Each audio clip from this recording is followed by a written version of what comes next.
বিসমিল্লাহির রহমানির রহিম। সুপ্রিয় দর্শক মণ্ডলী, দূরে বা কাছে, দেশে বা বিদেশে আপনারা যে যেখান থেকে আজকে আমাদের ভিডিওটি দেখছেন সকলকে জানাই এহসান অ্যান্ড অ্যাসোসিয়েট ল ফার্মের পক্ষ থেকে শুভেচ্ছা এবং স্বাগতম। সুপ্রিয় দর্শক মণ্ডলী, আপনারা জানেন আমরা আমাদের প্রতিটি পর্বে নতুন কোনো বিষয় নিয়ে আলোচনা করার চেষ্টা করি। অন্য দিনের ন্যায় আজও আমি হাজির হয়েছি অ্যাডভোকেট আমিমুল এহসান, তেমনই নতুন একটি বিষয় নিয়ে আলোচনা করার জন্য। আর আজকের যে আলোচনার বিষয়টি সে সম্পর্কে আমাদের কাছে অনেকেই জিজ্ঞাসা করেছেন, আমাদেরকে ফেসবুকে, ইউটিউবে এবং মেসেঞ্জারের মাধ্যমে এই বিষয়টি জানতে চেয়েছেন। তারই আলোকে আমরা আলোচনা করার চেষ্টা করব। আর আজকের আলোচনার বিষয়বস্তু হলো ডিক্রি জারিতে কোন কোন সম্পত্তি ক্রয় করা যায় এবং কোন কোন সম্পত্তি ক্রয় করা যায় না, এ সম্পর্কে আজকে আলোচনা করা হবে।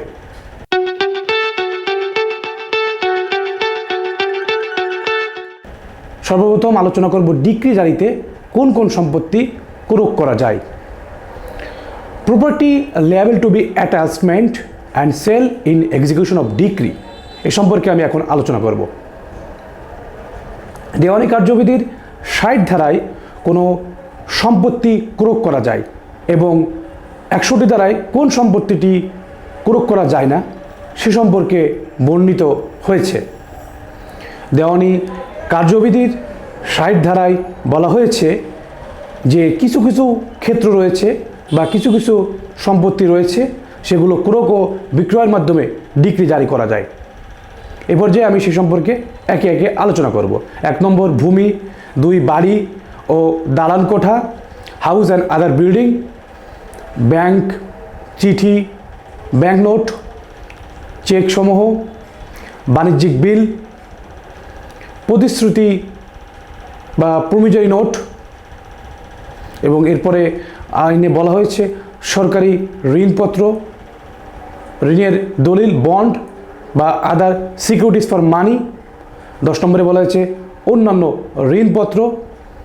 ১১ নম্বরে বলা হয়েছে কোনো সংস্থার শেয়ার, এবং এরপরে আরও বলা হয়েছে দেওয়ানি কার্যবিধির ৬০ নং ধারায় বর্ণিত পরিধেয় বস্তু, রন্ধন সামগ্রী, হালের লাঙ্গল প্রভৃতি কর্তৃক প্রভৃতি জিনিসগুলো সম্পত্তি ব্যতীত রায় দায়িকের অন্যান্য বিক্রয়যোগ্য স্থাবর ও অস্থাবর সম্পত্তি বা অন্যান্য এমন সম্পত্তি যা রায় দায়িকের বিক্রয় করার অধিকার রয়েছে সেগুলো ক্রয় করা যায়, অথবা এমন লাভের বিষয় যার উপর রায় দায়িকের অধিকার আছে, এই সমুদায় সম্পত্তি ক্রয় ও বিক্রয়ের মাধ্যমে ডিক্রি জারি করা যেতে পারে।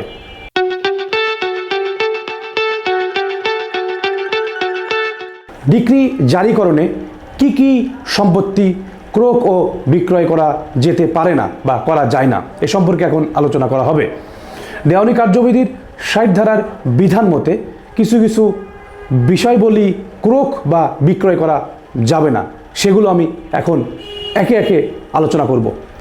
প্রথমে বলা হয়েছে সাব্যস্ত দেনাদার তার স্ত্রী এবং সন্তানগণের প্রয়োজনীয় পরিধেয় বস্তু, রান্নার বাসনপত্র, বিছানাপত্র এবং এমন গহনা যা ধর্মীয় বিধান অনুসারে কোনো মহিলার পক্ষে হাতছাড়া করা সম্ভব নয়, এগুলো ক্রয় করা যায় না। এরপরে বলা হয়েছে কারিগরের যন্ত্রপাতি, এবং যদি সাব্যস্ত দেনাদার একজন কৃষিজীবী হন তবে তার চাষের হাতিয়ার, গো মহিষাদি ও বীজ যা আদালতের মতে তার জীবিকা অর্জনের জন্য প্রয়োজন এবং কৃষিজাত দ্রব্যের অংশ বিশেষ যা পরবর্তী ধারাগুলোতে বর্ণিত বিধানে দায়মুক্ত বলে ঘোষিত। এছাড়া আইনে বলা হয়েছে কোনো কৃষকের মালিকানায় এবং তার দখলকৃত কোনো বসতভূমি ও অন্যান্য ইমারত বা অবস্থান এতে প্রত্যক্ষভাবে সংযুক্ত ভূমিসহ যা তাদের ব্যবহারের জন্য প্রয়োজনীয় হয়।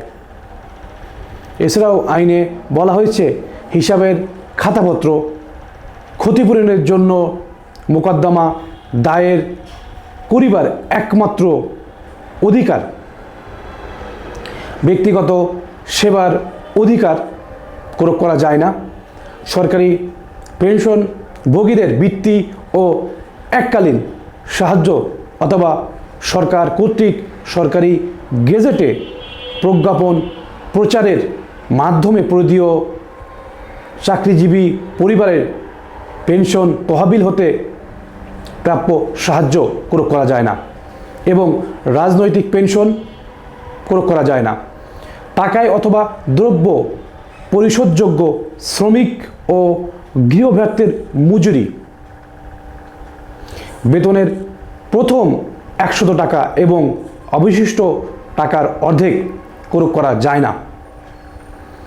তবে শর্ত এই যে প্রজাতন্ত্রের কোনো কর্মচারী অথবা রেলের কর্মচারী অথবা স্থানীয় কোনো কর্তৃপক্ষের কর্মচারীগণের বেতন এইরূপভাবে প্রয়োগ করা হলে বেতনের যে অংশ প্রয়োগযোগ্য যা মাঝে মাঝে বা একযোগে 24 মাস যাবৎ প্রয়োগবদ্ধ আছে তা পরবর্তী 12 মাস প্রয়োগ হতে অব্যাহতি পাবে এবং সেই প্রয়োগ একই ডিক্রির জন্য হলে সেই ডিক্রির জন্য প্রয়োগ হতে তা চূড়ান্তভাবে অব্যাহতি পাবে।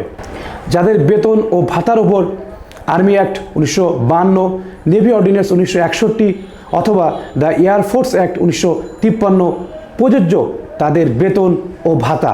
এছাড়াও আইনে বলা হচ্ছে সকল ধরনের বাধ্যতামূলক সঞ্চয় এবং দ্য প্রভিডেন্ট ফান্ড অ্যাক্ট 1925 এর আওতাধীন জমা দেওয়া অথবা তা হতে প্রাপ্য সমুদায় অথবা যা আইন অনুসারে ক্রয়ের যোগ্য নয় বলে ঘোষিত করা হয়েছে বা ঘোষণা করা হয়েছে। প্রজাতন্ত্রের কর্মচারী, রেলের কর্মচারী ও স্থানীয় কোনো কর্তৃপক্ষের কর্মচারীগণের প্রাপ্য যে ভাতা তার বেতনাদির অংশ হিসেবে গণ্য নয়, যা সরকার কর্তৃক গেজেট বিজ্ঞপ্তি প্রচারের মাধ্যমে প্রয়োগ হতে অব্যাহতি লাভ করেছে তা এবং সাময়িকভাবে বরখাস্তকৃত হয়েছে, এরূপ কোনো বিষয় প্রয়োগ করা যাবে না। কারো মৃত্যুর পরে উত্তরাধিকারী হওয়ার প্রত্যাশা বা শুধু অন্য কোনো সম্ভাব্য অধিকার বা স্বার্থ প্রয়োগ করা যায় না। ভবিষ্যৎ খোরপোশ পাওয়ার অধিকার প্রয়োগ করা যায় না।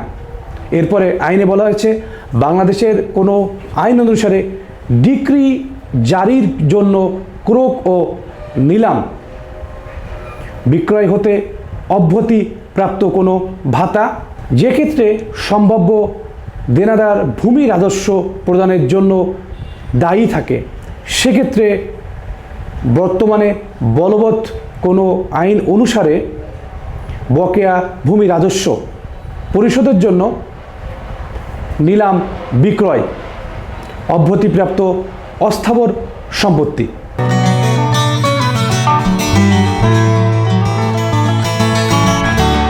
আমাদের ভিডিও ভালো লাগলে অবশ্যই লাইক করুন, কোনো মন্তব্য বা কোনো কিছু জানার থাকলে ভিডিওর কমেন্ট বক্সে কমেন্ট করুন।